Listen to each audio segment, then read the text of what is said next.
Assalamualaikum warahmatullahi wabarakatuh dan salam sejahtera untuk kita semua. Seat post sering terabaikan ketika pesepeda melakukan upgrade untuk mencari kenyamanan sepeda. Padahal, seat post juga turut berperan dalam kenyamanan dan kemampuan memikul beban. Betul, seat post hanyalah sebatang pipa untuk menopang sadel sepeda. Padahal banyak dimensi yang perlu diperhatikan ketika membeli seat post. Diameter, panjang, bentuk, dan jenis seat post. Berikut ini sedikit paparan tentang berbagai jenis seat post dan bagaimana memilih pengganti atau meningkatkan seat post sepeda Anda.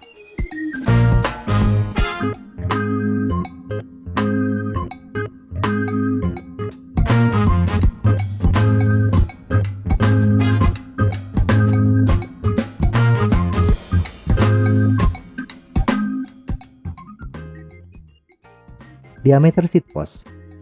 Dimensi yang paling penting ketika membeli seat post baru adalah diameter seat post.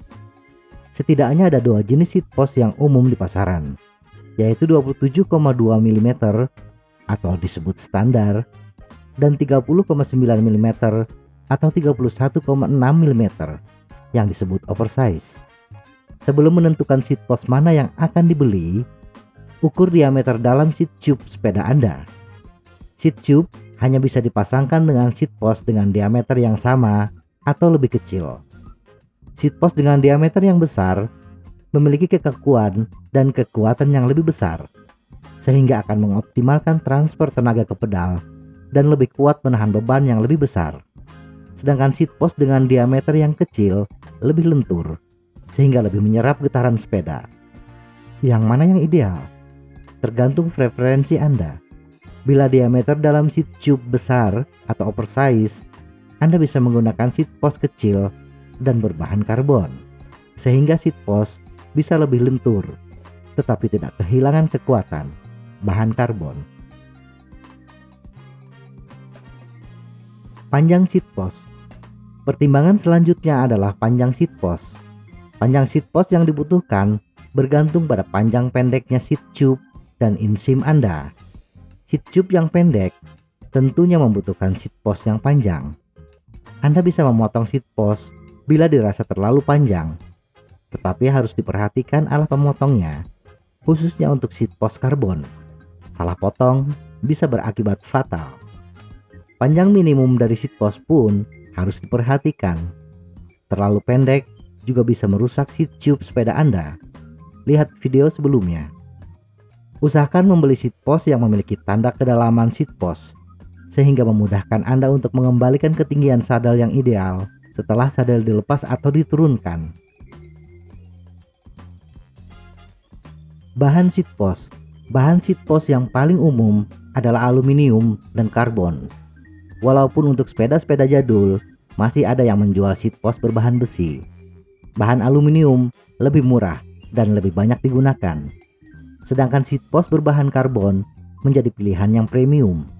Bahan karbon lebih nyaman karena lebih menyerap getaran, di samping paling ringan. Namun, banyak di antara pesepeda MTB jenis trail dan downhill lebih memilih aluminium kelas premium karena dianggap lebih kuat. Jenis penjepit. Umumnya ujung atas seat post memiliki klem yang dirancang untuk dipasangkan dengan dua rel sejajar di sadel. Ada yang memiliki hanya satu baut, ada juga yang lebih dari satu, agar klem seat post bisa menjepit rel sadel dengan kuat. Di samping bisa mengatur posisi sadel ke depan atau ke belakang, beberapa seat post juga bisa mengatur kemiringan sadel, lebih merunduk ke depan atau ke belakang, sehingga Anda bisa menyesuaikan posisi sadel. Anda harus memperhatikan diameter rel sadel. Walaupun standarnya rel berdiameter 7 mm, tetapi ada yang lebih besar karena diperuntukkan untuk beban yang besar. Maka hendaknya Anda memeriksa apakah klem seat post bisa dipasangkan dengan rel besar. Ada beberapa produk sadel yang menggunakan rel tunggal. Bila Anda memiliki sadel jenis ini, Anda harus memilih seat post yang bisa dipasangkan dengan sadel rel tunggal. Layback. Umumnya, seat post memiliki batang yang lurus atau dikenal dengan istilah zero setback.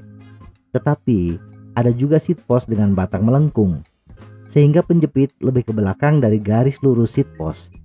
Seat post layback akan terasa manfaatnya untuk memanjangkan jangkauan. Bila kita menggeser sadel pada seat post lurus untuk memanjangkan jangkauan, posisi penjepit tidak berada di tengah-tengah sadel, sehingga posisi sadel tidak stabil. Sedangkan layback seat post, posisi penjepit tetap di tengah sadel, dan kekuatan lengkungan memang sudah diperhitungkan, sehingga relatif lebih aman. Seat post aero, khususnya untuk sepeda road bike dan time trial yang lebih memperhatikan unsur aerodinamis, seat post aero sangat membantu. Bentuk yang tidak bulat, berbentuk elips, akan mengurangi terjadinya turbulence di bagian belakang seat post. Ada dua jenis seat post aero. Ada yang elips hanya di bagian atas, sedangkan batang yang masuk ke seat tube tetap bulat. Dan ada juga yang full aero. Untuk jenis terakhir ini, seat tube sepeda juga harus berbentuk elips. Dropper seat post. Dropper seat post adalah tiang hidrolik teleskopik yang dapat diatur ketinggiannya tanpa harus turun dari sepeda. Jenis seat post ini populer di kalangan pesepeda MTB trail dan enduro. Kemudahan mengatur tinggi rendahnya seat post sangat bermanfaat ketika menghadapi tanjakan dan turunan yang curam. Lebih jelasnya bisa dilihat di video sebelumnya. Seat post bersuspensi. Dahulu jenis seat post ini sangat populer untuk menambah sedikit kenyamanan sepeda. Dengan pegas internal atau bantalan tertentu, seat post bisa meredam getaran sepeda.